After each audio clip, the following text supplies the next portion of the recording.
A mensagem do meu irmão Renato chegou às 18 horas e 47 minutos de uma sexta-feira, bem na hora em que eu revisava os relatórios trimestrais no meu escritório em casa. O texto me fez parar no meio da análise dos custos de produção internacional. Oi, mana. Peguei emprestado aquele seu colarzinho simples da caixa de joias para o meu encontro hoje à noite. Valeu! Fiquei encarando a tela do celular, tentando entender o que eu acabara de ler. Renato no meu apartamento, fuçando minhas coisas e levando um colar barato. O detalhe é que eu não tinha nenhum colar barato. Logo depois, outra mensagem. Relaxa, vou cuidar direitinho. Queria só algo bonito para Isabela. Você sabe como ela é com joias. Ah, eu sabia. E como sabia? A Isabela, namorada do Renato há uns 6 meses, tinha gosto de madame da novela das 9 e mania de pegar coisas emprestadas que nunca mais apareciam. 2 lenços meus já estavam adotados por ela, além de uma bolsa de grife que, segundo Isabela, ficava melhor nela mesma. Só que dessa vez, o buraco era bem mais embaixo. Corri para o quarto, abri minha caixa de joias e... a maioria das peças estava lá. Os brincos de pérola da mamãe, a pulseira antiga da vovó, a correntinha de ouro que eu usava para o trabalho. Mas o compartimento de veludo azul, lá no fundo, estava vazio. O lugar onde ficava o colar de safira do salão. Meu coração disparou. Abri o notebook e entrei no sistema de inventário da Casa Real Joalheria. Rolei a lista até achar. Item número 4429. Colar de safira e diamante Salon, cravado em ouro branco de 18 quilates, pedra central de 15,7 quilates, cercada por detalhes em diamantes de 8,3 quilates, valor? R$ 2.200.000. Ou seja, Renato tinha acabado de surrupiar um colar de R$ 2.200.000, achando que era bijuteria de camelô. Respirei fundo e respondi apenas: divirta-se. Em seguida, liguei para o Paulo Nogueira, chefe de segurança da Casa Real Joalheria. Paulo, aqui é a Mariana. Preciso denunciar um roubo. Senhor Albuquerque, o que foi levado? Item de inventário número 4429. O colar de safira do salão. Ouvi os teclados estalando do outro lado da linha. A senhora que levou para casa para as fotos de avaliação do seguro? Exatamente. Foi levada do meu apartamento. Meu Deus! A senhora sabe quem pegou? Olhei para a mensagem ainda brilhando na tela, com direito a emoji sorridente. Sei sim, meu irmão. Seu irmão? Senhora Albuquerque tem certeza que deseja registrar isso como roubo? Questões familiares podem complicar juridicamente. Paulo, esse colar vale mais do que a casa da maioria dos brasileiros. Não é briguinha de família, é furto qualificado. Ele respirou fundo. Entendido. Onde ele está agora? Encaminhei a mensagem em que Renato falava do jantar de 6 meses de namoro com Isabela, no restaurante Rubaiá, na rua Oscar Freire. Provavelmente já sentado lá, reserva para as 19 horas. Vou acionar a Polícia Civil de São Paulo no DIC e mandar uma equipe imediatamente. A senhora deseja prestar queixa formal? Pensei por um instante no jeito displicente com que meu irmão simplesmente entrou no meu apartamento, pegou uma joia e ainda avisou como se tivesse levado um chinelo emprestado. Acusação completa, Paulo. Trate isso exatamente como qualquer outro roubo de um item de R$ 2.200.000. Entendido. Dou retorno com as atualizações. Desliguei e fiquei ali, cercada de relatórios e contratos que Renato nunca se deu ao trabalho de perguntar o que eram. Para ele, eu trabalhava em uma joalheria qualquer. Nunca quis saber em qual, nem o cargo, muito menos como eu conseguia pagar meu loft em Pinheiros sem depender de fiado no mercadinho. Se tivesse se interessado, teria descoberto que a Casa Real Joalheria era minha, que eu a herdei do meu avô, seu Oswaldo Albuquerque, aos 25 anos, e desde então venho transformando o negócio em uma das mais prestigiadas joalherias do Brasil. Ele poderia ter aprendido que o tal colarzinho barato fazia parte da nossa coleção exclusiva, peças que só saíam do cofre com transporte armado e seguro especializado, e que mexer nisso sem autorização não era pegar emprestado, era crime. 20 minutos depois, meu celular tocou. Senhor Albuquerque, aqui é o delegado Carvalho, do DEIC. Seu irmão já está sob custódia. Rápido assim? Bom, não é todo dia que recebemos uma denúncia de roubo de colar avaliado em mais de 2 milhões de reais. Levamos isso a sério. E como ele tá? Confuso. Insiste que o colar é falso e que a irmã só trabalha numa joalheria. Parece genuinamente surpreso por ter sido preso. Balancei a cabeça. Imagino que esteja mesmo. Preciso confirmar. A senhora deu permissão para que ele levasse o colar? De jeito nenhum. Eu estava no trabalho quando ele entrou no meu apartamento e levou a peça. Só soube quando me mandou mensagem contando o que tinha feito. E ele não tem ideia do valor? Nenhuma, detetive. O Renato acha que eu sou funcionária mal paga de uma joalheria qualquer. Ele não tem noção de que eu sou dona da Casa Real Joalheria. O colar que ele levou faz parte da nossa coleção exclusiva. Houve um silêncio. Você é dona da empresa? Eu herdei do meu avô e já administro como sócia há 8 anos. E seu irmão não sabe disso? Meu irmão nunca perguntou o que eu faço, de onde vem meu dinheiro ou como consigo bancar meu estilo de vida. Ele sempre supôs, e eu nunca corrigi. Por quê? Olhei em volta do meu escritório em casa, prêmios nas paredes de entidades do setor, fotos minhas com artistas e clientes famosos, além de um artigo da revista Exame emoldurado sobre jovens empreendedores no ramo de artigos de luxo. Fiz isso porque queria saber se minha família me amaria pelo que eu sou e não pelo que possuo. O teste, porém, deu bem errado. Meu irmão acabou me roubando justamente porque presumiu que eu não tinha nada de valor. O delegado Carvalho ficou em silêncio por alguns instantes. Senhora Albuquerque, seu irmão está pedindo para falar com a senhora.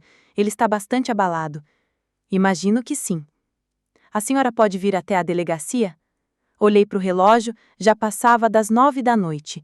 O jantar romântico de aniversário de Renato e Isabela tinha ido por água abaixo. Chego aí em meia hora. A delegacia da Polícia Civil de São Paulo, DIC, estava bem movimentada para uma sexta-feira à noite, um misto de pequenos estelionatários e turistas azarados. Encontrei o delegado Carvalho em sua mesa. Ele tinha uns 40 e poucos anos e aquele olhar cansado de quem lida com crimes de colarinho branco diariamente. Senhorita Albuquerque? Delegado Carvalho. Ele se levantou, apertou minha mão e completou. Seu irmão está na sala de interrogatório. Ele pergunta pela senhora faz mais de 1 hora. E a namorada dele, como está reagindo? Está irritada. Continua querendo entender por que levamos isso tão a sério. Inclusive, disse para outros clientes do restaurante que o colar era falso. Claro que disse. Só que os funcionários confirmaram que ele estava usando um colar de safira que parecia bem caro.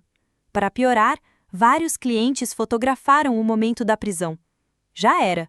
Aquilo viraria notícia. Eu não tinha parado para pensar nesse lado da história.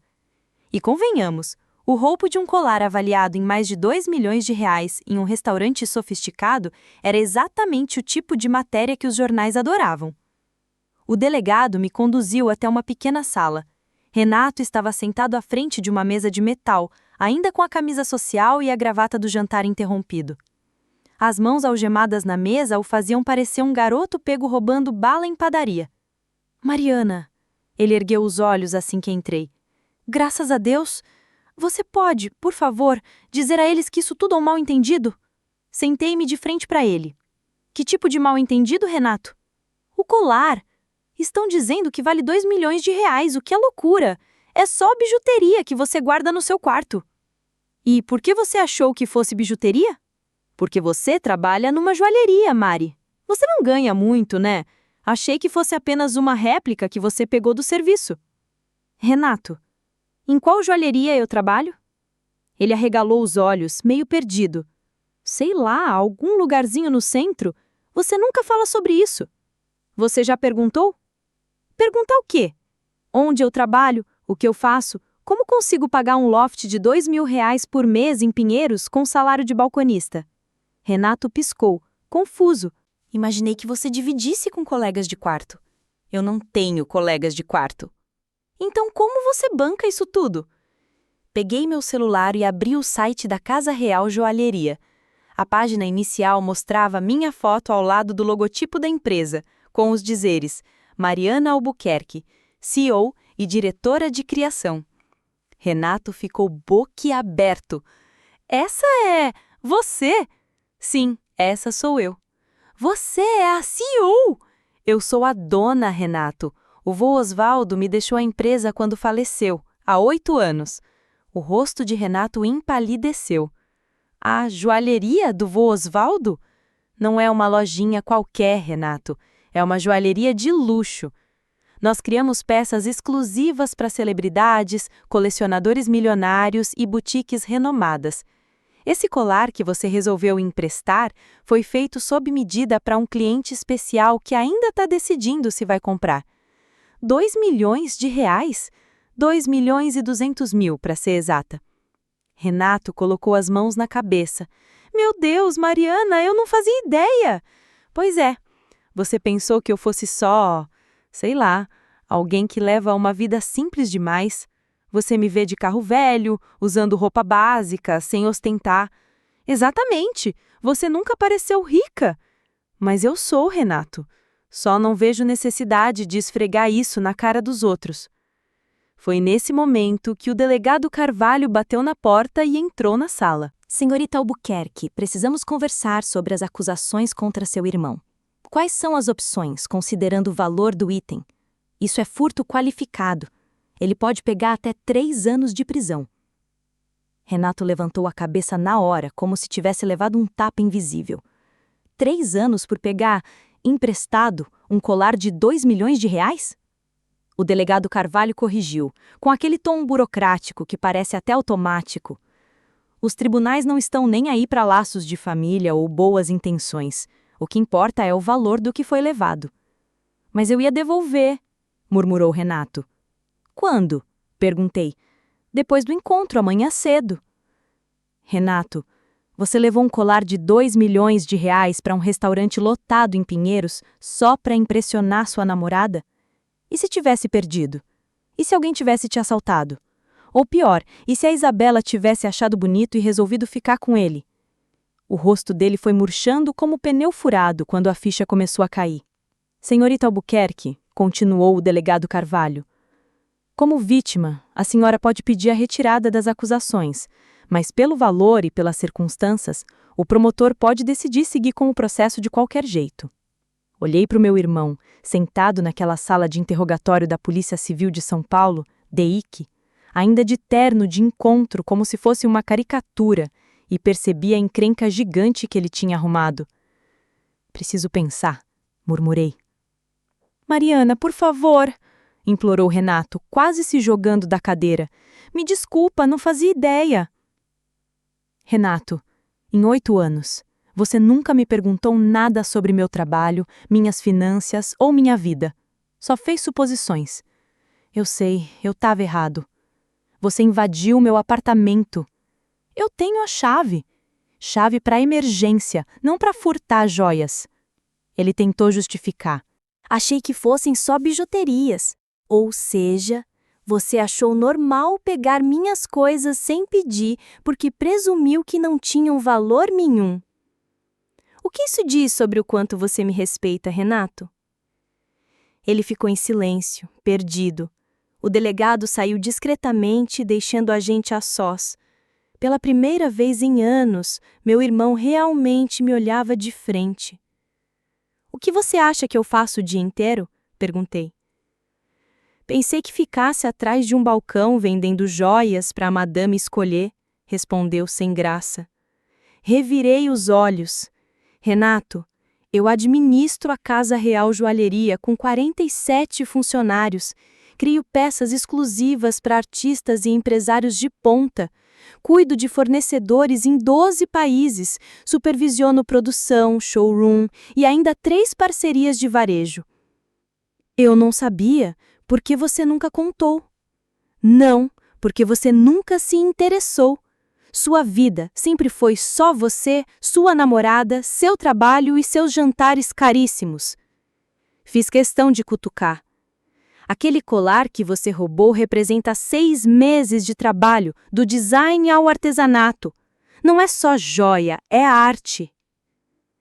Eu entendo agora, murmurou ele, com os olhos marejados. E você entende mesmo? Porque não é só sobre o colar, é sobre você ter menosprezado tudo que eu faço. Renato começou a chorar. Mariana, me desculpa. Eu sei que errei, que te desrespeitei, mas, por favor, não deixa que me joguem na cadeia. Eu faço qualquer coisa. Olhei para aquele moleque, que era só 3 anos mais novo, mas parecia viver em outro planeta há quase uma década. O que consertaria isso, Renato? Não sei. Posso te pagar de volta? Com que dinheiro? Você trabalha com vendas farmacêuticas na Farma Brasil e acabou de torrar R$ 300 num jantar para impressionar uma garota. Vai pegar empréstimo? Sim, empréstimo de R$ 2 milhões. Você não tem noção do tamanho da besteira que fez. Ele suspirou derrotado. Então me diz o que fazer. Pensei em todos aqueles anos de almoços de domingo em que ele monopolizava as conversas, falando da própria vida, sem nunca se importar com a minha. Respirei fundo. Quero que você trabalhe para mim. O quê? 6 meses no nível básico. Vai aprender do zero cada detalhe do ramo de joias, desde varrer o chão do showroom até entender como nasce uma peça exclusiva. Mariana, eu não entendo nada de joias. Pois vai aprender. E com salário mínimo. Os olhos dele quase saltaram da cara. Salário mínimo? Sim, Renato. Você pegou um colar de R$ 2 milhões porque achou que não valia nada. Então precisa aprender o valor das coisas, inclusive do trabalho. Mas meu emprego na Farma Brasil vai ter que esperar. Esse é o acordo. 6 meses comigo ou 3 anos de cadeia por furto qualificado. Renato ficou calado por um bom tempo. E a Isabela? Perguntei. Ela vai morrer de vergonha. Imagina, todo mundo no restaurante viu você sendo algemado. Renato, sua namorada assistiu você emprestando as joias da sua irmã só para bancar o galã. Se alguém deveria estar envergonhado é você. Mas ela não sabia que eu estava roubando. Ela sabia sim que você pegava minhas coisas sem pedir. Guardou meus cachecóis e até minha bolsa durante meses. Renato arregalou os olhos, genuinamente chocado. Guardou suas coisas? Você tá brincando. Achei que você tinha dado para ela. E quando foi que eu permiti que a Isabela ficasse com os meus pertences? A ficha começou a cair no rosto dele. Mas ela disse que você deixou. Eu nunca disse nada. Então, meu caro, ela também andava fazendo compras no meu armário. Renato enterrou o rosto nas mãos. Meu Deus, Mariana, que tipo de gente a gente virou? Boa pergunta, Renato. Me responde você. Nesse momento, o delegado Carvalho voltou com a papelada. Senhorita Albuquerque, já decidiu sobre as acusações? Olhei para meu irmão mais uma vez. Respirei fundo. Quero retirar a queixa, mas com uma condição. Ele vai entrar em um programa de restituição. Que tipo de restituição? 6 meses de serviço comunitário trabalhando na minha empresa. Assim ele aprende o valor real do que tirou de mim. O delegado arqueou a sobrancelha. Não é comum, mas, se ambos concordarem... Renato, aceita os termos? Aceito, sem pestanejar. E prometo devolver hoje mesmo as coisas emprestadas da Isabela. O delegado começou a organizar os documentos. Senhor Albuquerque, agradeça a sua irmã. O senhor teve sorte. Eu sei, respondeu ele. 2 horas depois, saímos juntos da Polícia Civil de São Paulo, no DEIC. Ele estava oficialmente sob minha custódia e o colar tinha voltado em segurança para os cofres da Casa Real Joalheria. Mariana, disse ele enquanto caminhávamos até meu carro, posso te perguntar uma coisa? O quê? Sua empresa realmente vale milhões de reais? Peguei o celular e mostrei a ele a matéria mais recente da revista Exame sobre o crescimento da Casa Real Joalheria. A empresa está avaliada em uns 60 milhões e meu patrimônio pessoal gira em torno de 40 milhões. Renato parou no meio da calçada. 40 milhões? E eu aqui pedindo R$ 20 emprestados para gasolina. Eu sou um idiota. Não, você não é idiota. Só é egocêntrico. A diferença é pequena, mas existe. Seguimos dirigindo em silêncio por alguns minutos, até que ele quebrou o clima. E afinal, qual vai ser meu trabalho? Vai começar no básico, na oficina, aprendendo como uma joia nasce. Depois, gestão de estoque, atendimento ao cliente e, por fim, vendas. No fim dos 6 meses, vai entender todos os lados do negócio. Ele suspirou. Tá bom. E, desculpa, de verdade, não só pelo colar, mas por nunca ter parado para te enxergar de verdade, para me importar com a sua vida, com suas conquistas. Eu sei. Como você sabe? Porque você tá aqui. Podia ter ligado pro pai pagar sua fiança, contratado advogado ou até me culpado por exagerar. Mas não, você assumiu a bronca e quer consertar. E eu vou consertar. Ótimo, porque segunda-feira às 7 da manhã você começa a aprender o que significa criar algo que vale 2 milhões de reais. Renato assentiu. Estarei lá. E pela primeira vez em muitos anos, eu realmente acreditei que meu irmão finalmente estava disposto a crescer. 6 meses depois, ele se tornaria um dos meus funcionários mais dedicados. Tinha aprendido a arte, a paciência e até a malícia boa do mercado de luxo. Mais importante, aprendeu a valorizar a irmã. O colar que tinha iniciado toda essa confusão acabou vendido a um colecionador por R$ 2.400.000 e Renato fez questão de coordenar a venda pessoalmente.